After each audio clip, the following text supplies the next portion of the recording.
What is going on here in terms of all these children that go missing the world over? What it involved me doing one day was calling the federal government in America and asking them how many children go missing in America every year. And what they told me was they didn't keep the figures. I was ringing state after state after state. And by the time I got to 10 to 12, the number was off the Richter scale. This is the illusion. The illusion that only those children that appear on the news as going missing and a big search is going on, only that number represents how many children go missing in the world every day. Nothing like. The number is absolutely fantastic. Across continents, survivors and whistleblowers have described the same patterns. Exploitation concealed behind status, abuse protected by wealth, silence enforced by fear. This is nothing new, is it? When I started investigating this, it was an obvious fact that none of this stuff that's going on today has just begun.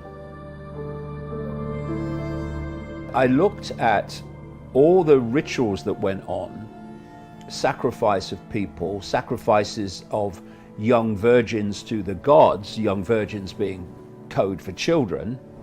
Then you start to really get deep into what is happening.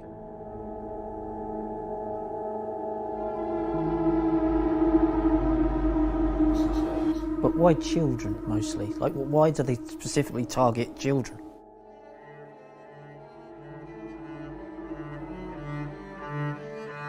They operate outside of that band of frequency we call visible light.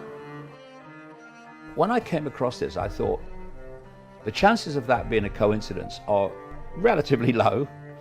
The religious side baffles me because it's so blatant. It's a methodical system to keep us in ignorance of what they know.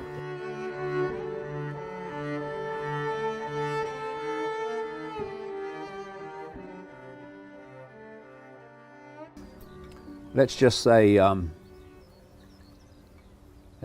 these entities use them as food and leave it at that in people's imagination. How many times does something have to occur before we admit that it's not a coincidence? This is not a scandal, it's a structure, one that's been standing for thousands of years. But if we're going to be free, and we are, then we need to know all there is to know, and not just that which the few want us to think is the world, when a very different world is unfolding all around us every day.